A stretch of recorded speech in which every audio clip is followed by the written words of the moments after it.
Abdul Kalam. Doctor APJ Abdul Kalam न केवल भारत के बच्चों को बल्कि भारत के सभी नागरिकों के परम प्रिय थे। बच्चे इन्हें अत्यंत श्रद्धा और प्यार से काका कलाम कहकर पुकारते थे। अब्दुल कलाम का पूरा नाम अबुल पाकिर जैनुलाब्दीन अब्दुल कलाम है। इनका जन्म 15 अक्टूबर सन 1931 को तमिलनाडु प्रांत के रामेश्वरम नामक स्थान में हुआ था। इनके पिता श्री जैनुलाब्दीन एक मध्यम वर्गीय परिवार से संबंधित थे।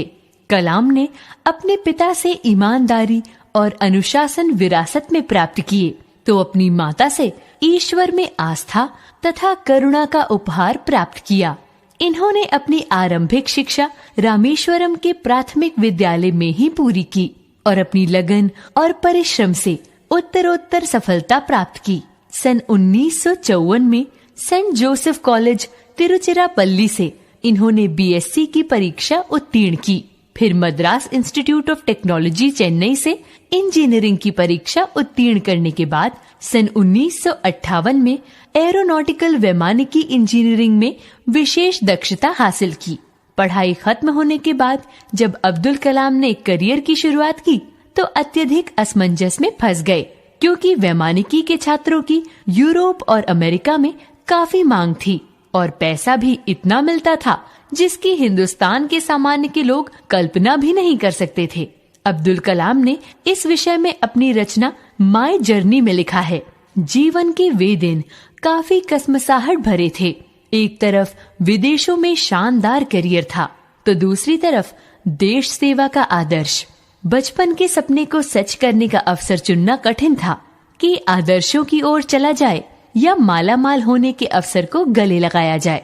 लेकिन अंततः मैंने तय किया कि पैसों के लिए विदेश नहीं जाऊंगा, करियर की परवाह के लिए देश सेवा का अवसर नहीं गवाऊंगा। इस तरह मैं DRDO defence research and development organisation से जुड़ गया।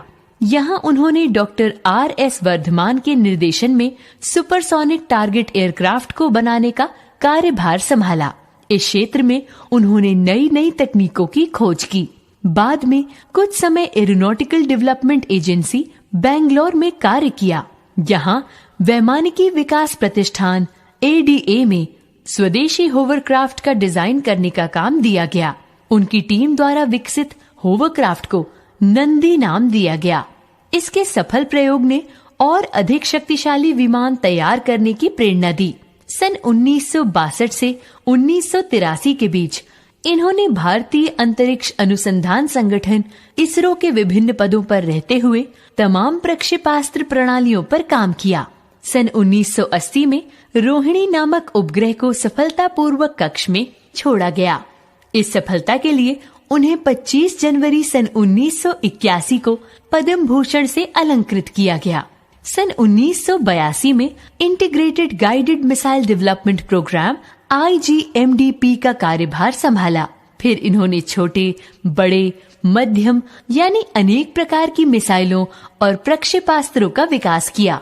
27 जुलाई सन 1983 के दिन जमीन से जमीन पर मार करने वाले अग्नि प्रक्षेपास्त्र का सफल परीक्षण हुआ। अग्नि उनका सपना था, इसलिए इस पर उन्होंने विशेष ध्यान दिया। उन्होंने अपनी पुस्तक तेजस्वी मन में लिखा है, स्वप्न स्वप्न स्वप्न, स्वप्नों में छिपा है सृजन। डॉक्टर कलाम के अनुसार स्वप्न ही विचार बनते हैं और विचार ही कर्म के रूप में हमारे सामने आते हैं। अगर स्वप्न ही नहीं होंगे तो क्रांतिकारी विचार भी जन्म नहीं लेंगे। स्वप्नों पर ही सफलता टिकी होती है। इसके बाद इन्होंने त्रिशूल 1985, पृथ्वी 1988, नाग और आकाश 1990 प्रक्षेपास्त्र बनाए, जिसके लिए सन 1990 में इन्हें पद्म विभूषण से सम्मानित किया गया।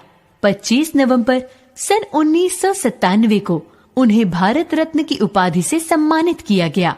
मई 1998 में उनके निर्देशन में पोखरण में कई परमाणु बम विस्फोट किए गए, जो पूर्णतः सफल रहे।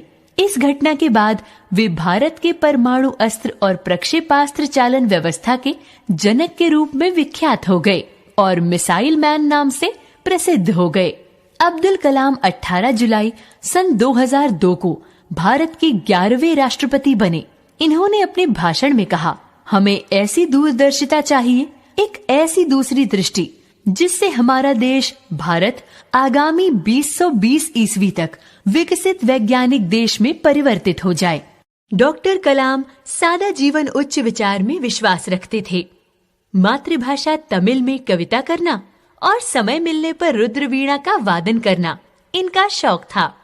ये शुद्ध शाकाहारी होने के साथ साथ किसी भी प्रकार के नशे के सेवन से परहेज करते थे। बच्चों से उन्हें विशेष लगाव था। ये देश के भविष्य को उज्जवल बनाने में निरंतर प्रयत्नशील थे। 27 जुलाई 2015 को भारतीय प्रबंध संस्थान शिलोंग में अपना वक्तव्य देते समय उनकी हृदयाघात से मृत्यु हो गई।